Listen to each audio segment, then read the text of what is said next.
Welcome to SureWinner.tv with your host, Courtney Kenahan. And the sportsman, Chris Timoney. Hello, everyone, and welcome to SureWinner.tv. I'm Chris Timoney. Well, the tourney is well underway, and the action has, of course, been scorching hot. What else did you expect? We told you Belmont had a good chance of upsetting Duke, and the Bruins nearly pulled off the monster upset. Down one late in the game, Duke's Gerald Henderson took it to the hoop to put the second-seeded Blue Devils up, but there was still time on the clock for Belmont. With time running out, the Bruins had the ball under the basket, but failed to convert and turned the ball over on an inbounds play. Horrible. And that's when Henderson drove to the bucket for the winning hoop. Now, Belmont had one last shot after that, with 2 seconds left, but came up short on the potential winning basket and went home thinking of what could have been. Now, don't have yourself thinking of what could have been, and make your winning dreams come true by going to SureWinner.tv and clicking on that Today's Pick link. We knew the Belmont-Duke game would be a close one, and our clients loved it all the way to the bank. Get in on all the action while the getting's good. It only takes a few minutes of your time, and the benefits last long term. Click that Today's Pick link. It's a guaranteed good time, I'm telling you. The top seeds like UCLA, Kansas, and Stanford looked great in opening round action, but some teams really came up short. O.J. Mayo and the USC Trojans really disappointed in their loss to Kansas State. Mayo managed to grab 20 points, but rebounding, or lack thereof, I should say, and foul trouble put USC in a bind early, and the Wildcats took advantage and advanced to the second round. You know, one thing stood out from day one of the tourney was that all the darling teams that many thought would have magical runs came up short.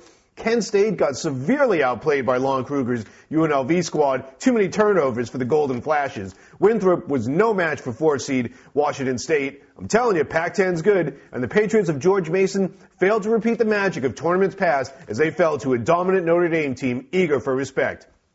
Opening round play is always exciting, but the action only gets hotter as the tourney moves on, and the second round holds surprises we can only imagine. Now, don't get caught daydreaming. We here at SureWinner.tv have been all over college hoops since November, and we're taking this train all the way to the Final Four. Now, don't forget to check the site to check out Paul Spazio-Fiore's bracket breakdowns. Now here, I'm going to tell you a little bit of something about the Midwest. Early round action coverage. Like I said, Kansas looked dominant. Portland State, sorry Vikings, you hung in there for a little bit, but Kansas just has too many weapons, and they ran away with it. They're on their way for a national title march. UNLV, like we said, they played really well. Lon Kruger, he's been in this game for a long time. And hey, you never know. If Lon Kruger can get the message into his running Rebels, they might be able to pull out a monster upset over Kansas.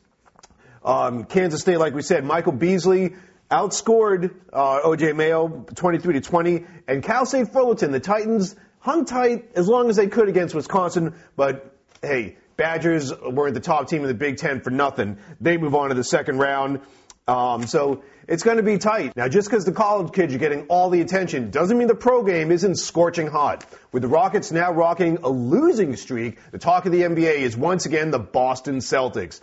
First, they beat the Spurs, then they snapped Houston's win streak, and now they've completed the Texas sweep by beating Mavs in Dallas. As Darth Vader would say, impressive, most impressive. The C's are really making a statement on this road trip, and if they can pull out the Southwest sweep with a win over the Hornets down on the Bayou, then they'll be borderline unstoppable the rest of the way. Home court throughout the postseason will be a virtual lock, no matter how many games the Pistons can string together. And while Boston sprints towards the number one seed, the picture is less clear out west as 8 teams try to claim that top spot in the Western Conference. Incredible! If competition breeds excellence, then the East is in serious trouble come June. Now, as you can see, the action is completely nonstop, and we here at SureWinner.tv have it covered from head to toe, baseline to baseline, and all you have to do is get in on it to click the Today's Pick link, and you'll start raking in the cash quicker than you can say slam dunk. And don't forget, basketball won't be the only game in town for long. Baseball is back in action next week. The Masters are just around the corner, and events like the Frozen Four, NHL postseason, and the Kentucky Derby will be here before you know it. So jump into this party before the bandwagon fills up and this train pulls out of the station without you. You'll be kicking yourself in the old caboose if you do. Now, it's easy, and it takes nearly no time at all. Just go to the SureWinner.tv, click the Today's Pick link, and prep your money clip for a stuffing of a lifetime. Whew. Well, that's a wrap for this March Madness weekend edition of SureWinner.tv. I'm Chris Timoney. Have a great weekend, and enjoy all the scorching hot second round action.